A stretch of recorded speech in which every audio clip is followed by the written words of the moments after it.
প্রিয় শিক্ষার্থীবৃন্দ, Feni district online স্কুলের পক্ষ থেকে সবাইকে স্বাগতম জানাচ্ছি। যে যেখান থেকে এই ক্লাস উপভোগ করছো সবাইকে শুভেচ্ছা জানাচ্ছি আজকের ক্লাসে। সুপ্রিয় শিক্ষার্থীবৃন্দ, শিক্ষক পরিচিতি। আমার নাম রাজীব চন্দ্রনাথ, সহকারী শিক্ষক, খাইর উচ্চ বিদ্যালয়, ফেনী সদর, ফেনী। মোবাইল নং 01824801165। ইমেল নং rajiv03011985@gmail.com। সুপ্রিয় শিক্ষার্থীবৃন্দ, এখন আমি যে শ্রেণীর ক্লাস নিব তা হচ্ছে নবম দশম শ্রেণীর ফিন্যান্স ও ব্যাংকিং বিষয়, ব্যবসা শিক্ষা গ্রুপের ক্লাস। তোমরা নিশ্চয়ই দেখতে পাচ্ছ ফিন্যান্স ও ব্যাংকিং নবম দশম শ্রেণীর বইটা। তো সুপ্রিয় শিক্ষার্থীবৃন্দ, এখানে আমরা দুইটি ছবি দেখতে পাচ্ছি। প্রথম ছবিটি হচ্ছে বাংলাদেশ ব্যাংকের ছবি। তোমরা প্রশ্ন করতে পারো, বাংলাদেশ ব্যাংকের ছবি আমরা দেখছি হয়তো এরকম না, কিন্তু এটা হচ্ছে প্রস্তাবিত বাংলাদেশ ব্যাংকের ছবি। সুন্দর, সামনে তো তোমরা এই ছবি দেখতে পাবে। এরপরে রয়েছে স্টেট ব্যাংক অফ ইন্ডিয়া, যেটা ভারতের প্রধান ব্যাংক। তাহলে শিক্ষার্থীবৃন্দ, আমরা এখানে দুটি ব্যাংকের চিত্র দেখতে পেলাম। শিক্ষার্থীবৃন্দ, তাহলে তোমরা নিশ্চয়ই এতক্ষণে বুঝেছো যে পাঠ শিরোনাম কি হতে পারে। আমাদের পাঠ শিরোনাম আজকে ত্রয়োদশ অধ্যায় কেন্দ্রীয় ব্যাংক। আমরা আজকে সংজ্ঞা ও উদ্দেশ্য নিয়ে আলোচনা করব। সুপ্রিয় শিক্ষার্থীবৃন্দ, প্রত্যেকটা বিষয়ের একটা শিক্ষণফল রয়েছে। আমার এই কেন্দ্রীয় ব্যাংক পাঠের একটা শিক্ষণফল রয়েছে। তিনটা শিক্ষণফল এখানে রয়েছে। প্রথম শিক্ষণফল হচ্ছে কেন্দ্রীয় ব্যাংক কি তা বলতে পারবে। দ্বিতীয় শিক্ষণফল অর্থনীতিবিদগণের দেয়া কেন্দ্রীয় ব্যাংকের সংজ্ঞা দিতে পারবে। তৃতীয় শিক্ষণফল হচ্ছে কেন্দ্রীয় ব্যাংকের উদ্দেশ্যগুলো ব্যাখ্যা করতে পারবে। সুপ্রিয় শিক্ষার্থীবৃন্দ, এবার আসি আমরা কেন্দ্রীয় ব্যাংক কি। কেন্দ্রীয় ব্যাংক কি তা জানার আগে আমি তোমাদেরকে ধারণা দিচ্ছি। সপ্তদশ শতাব্দীর মাঝে পৃথিবীর বিভিন্ন স্থানে বিভিন্ন প্রকার ব্যাংকের আবির্ভাব হওয়ায় মুদ্রা বাজার নিয়ন্ত্রণের প্রয়োজনীয়তা দেখা দেয়। এই উপলব্ধি থেকে অর্থ ব্যবস্থার নিয়ন্ত্রক হিসেবে কেন্দ্রীয় ব্যাংক জন্ম লাভ করে। সুপ্রিয় শিক্ষার্থীবৃন্দ, তাহলে আসো আমরা এবার কেন্দ্রীয় ব্যাংক কি তা জেনে নিই।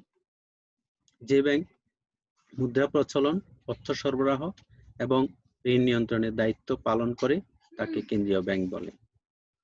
নিশ্চয়ই তোমরা বুঝতে পেরেছো কেন্দ্রীয় ব্যাংক কি। সুপ্রিয় শিক্ষার্থীবৃন্দ, আমরা এখানে কি দেখতে পাচ্ছি? আমরা এখানে পাঁচটা চিত্র দেখতে পাচ্ছি।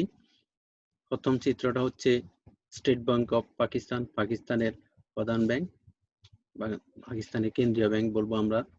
দ্বিতীয় চিত্রটা, এটা পুরান স্থাপত্যের মতো মনে হচ্ছে, এটা মালদ্বীপের কেন্দ্রীয় ব্যাংক। তৃতীয় চিত্রটা হচ্ছে শ্রীলঙ্কার কেন্দ্রীয় ব্যাংক, যেটা রাজদরবারের মতো ও মনে হচ্ছে। এরপরে চিত্রটা হচ্ছে চীনের কেন্দ্রীয় ব্যাংক, ব্যাংক অফ চায়না। আরো একটা ব্যাংক রয়েছে, ব্যাংক অফ আমেরিকা। নিশ্চয়ই এতক্ষণে তোমরা কেন্দ্রীয় ব্যাংক সম্বন্ধে কিছুটা ধারণা পেয়েছো। তো আসো আমরা এবার কেন্দ্রীয় ব্যাংকের সংজ্ঞায় চলে আসি। এখানে তিনটা কেন্দ্রীয় ব্যাংকের সংজ্ঞার অবতারণা রয়েছে।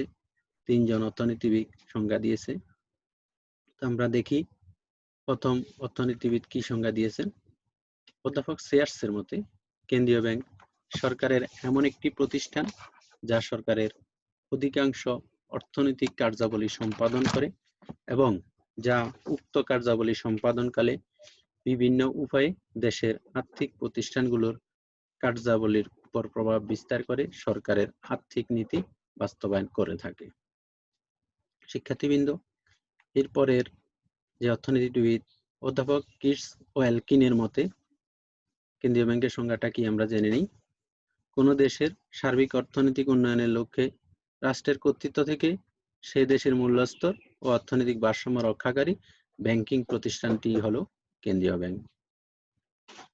শিক্ষার্থীবৃন্দ, আমরা এবার জেনে নিই ডক্টর এস এন সেনের মতে কেন্দ্রীয় ব্যাংকের সংজ্ঞাটা কি।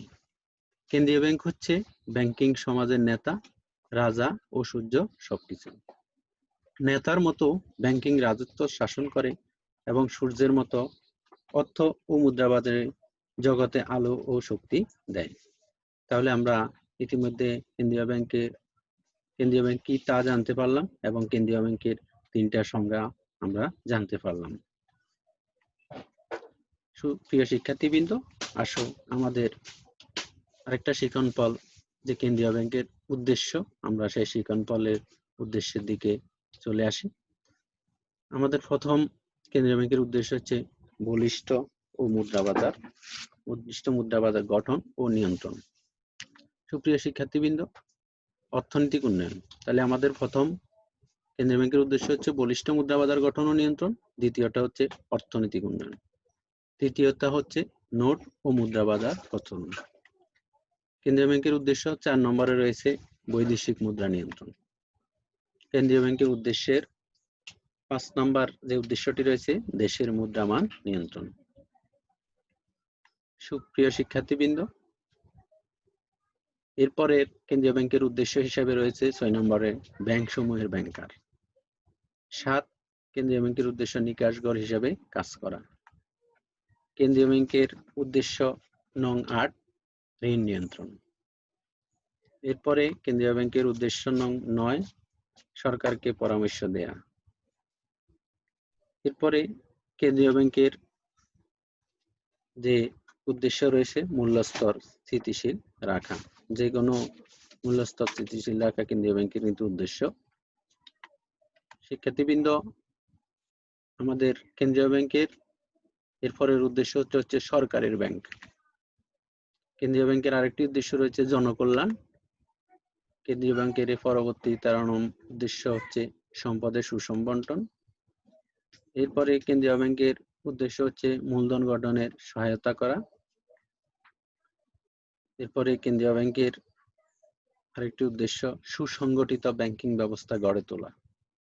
এবং সর্বশেষ কেন্দ্রীয় ব্যাংকের উদ্দেশ্য হচ্ছে ব্যাংক ব্যবস্থার পথপ্রদর্শক। ইতিমধ্যে আমরা কেন্দ্রীয় ব্যাংকের 16টা উদ্দেশ্য জানতে পেরেছি।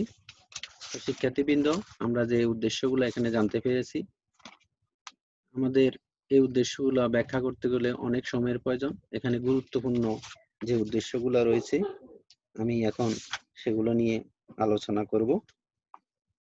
তো কেন্দ্রীয় ব্যাংকের উদ্দেশ্যের প্রেক্ষিতে একটা কথা বলে নিই। কেন্দ্রীয় ব্যাংক একটি জনকল্যাণমূলক অমুনাফাভোগী জাতীয় প্রতিষ্ঠান। সর্বসাধারণের মঙ্গল নিশ্চিত করাই এবং দেশের অর্থনীতিকে মজবুত ভিত্তির উপর দাঁড় করানোই কেন্দ্রীয় ব্যাংকের উদ্দেশ্য। তাহলে বিচার বিশ্লেষণের ভিত্তিতে কেন্দ্রীয় ব্যাংকের যে উদ্দেশ্য আমি এখানে উপস্থাপন করলাম তা নিশ্চয়ই এতক্ষণে অবগত। আমরা গুরুত্বপূর্ণ কয়েকটি উদ্দেশ্য নিয়ে আলোচনা করি। সুপ্রিয় শিক্ষার্থীবৃন্দ, এখানে তোমরা 4টি চিত্র দেখতে পারছো। প্রথম ছবিতে একটা কৃষিকাজের দৃশ্য দেখানো হচ্ছে, দ্বিতীয় ছবিতে মাছ চাষের দৃশ্য দেখানো হচ্ছে, এরপর তৃতীয় ছবিতে দেখানো হচ্ছে পোশাক শিল্পের চিত্র, চতুর্থ ছবিতে ওষুধ শিল্পের চিত্র দেখতে পাচ্ছ। তাহলে এখানে আলোচ্য বিষয় হচ্ছে অর্থনৈতিক উন্নয়ন। অর্থনৈতিক পরিকল্পনা গ্রহণ ও বাস্তবায়নের মাধ্যমে প্রকৃত অর্থে দেশের অর্থনৈতিক উন্নয়ন, যেটাকে ইংরেজিতে ইকোনমিক ডেভেলপমেন্ট বলা হয়ে থাকে, এই অর্থনৈতিক উন্নয়ন সাধনের উদ্দেশ্যেই কেন্দ্রীয় ব্যাংক কিন্তু প্রতিষ্ঠিত। প্রিয় শিক্ষার্থীবৃন্দ, এখানে আমরা কি দেখতে পাচ্ছি? একটা 2 টাকার নোট, একটা 5 টাকার নোট, একটা 20 টাকার নোট। তাহলে এটা হচ্ছে কাগজে মুদ্রা এবং এটা নোট। এরপরে আর 2টি চিত্র দেখতে পাচ্ছ তোমরা এখানে, আমরা যেটাকে কয়েন বলে থাকি, এটা মুদ্রা হিসেবে পরিগণিত। তাহলে এবার আলোচ্য বিষয় হচ্ছে নোট ও মুদ্রা প্রচলন।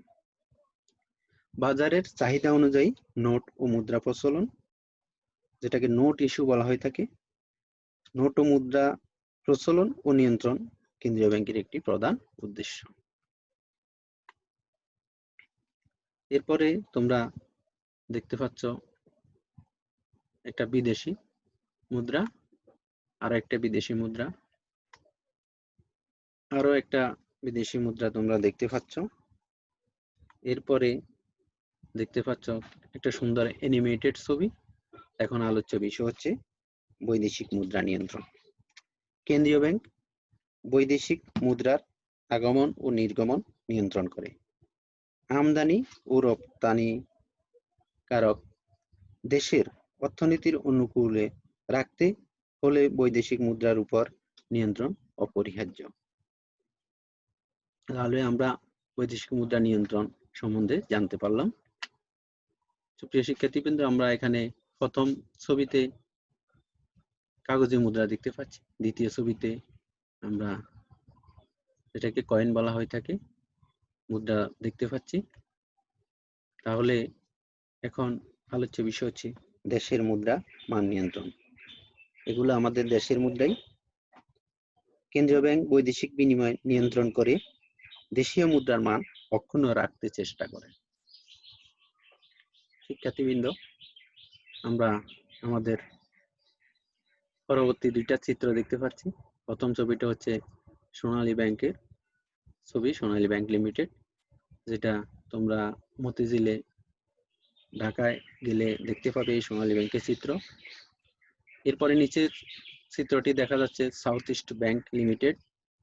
তাহলে এখন আলোচ্য বিষয় হচ্ছে ব্যাংক সমূহের ব্যাংকার। সুপ্রিয় শিক্ষার্থীবৃন্দ, কেন্দ্রীয় ব্যাংক ব্যাংক সমূহের ব্যাংকার হিসেবে কাজ করে। অন্যান্য তালিকাভুক্ত ও অতালিকাভুক্ত ব্যাংকগুলোর ব্যাংক হিসেবে কাজ করা কেন্দ্রীয় ব্যাংকের একটি অন্যতম উদ্দেশ্য। সুপ্রিয় শিক্ষার্থীবৃন্দ, এখানে একটা ছবি দেখতে পাচ্ছ। এখানে কিন্তু অনেকগুলো কাজকর্ম হয় বলে বোঝা যাচ্ছে। অনেকগুলো চেয়ার রয়েছে, টেবিল রয়েছে, হিসাব নিকাশের কাজ করা হয়, যেটা ব্যাংকের ভাষায় নিকাশঘর। তাহলে কেন্দ্রীয় ব্যাংক নিকাশঘর হিসেবে কাজ করে। গোটা ব্যাংকিং ব্যবস্থার মধ্যে সমন্বয় সাধনের উদ্দেশ্যে বাণিজ্যিক ব্যাংক সমূহের মধ্যকার লেনদেন নিষ্পত্তি করে থাকে এই কেন্দ্রীয় ব্যাংক। তো শিক্ষার্থীবৃন্দ, এখানে একটা চিত্র দেখতে পাচ্ছ তোমরা।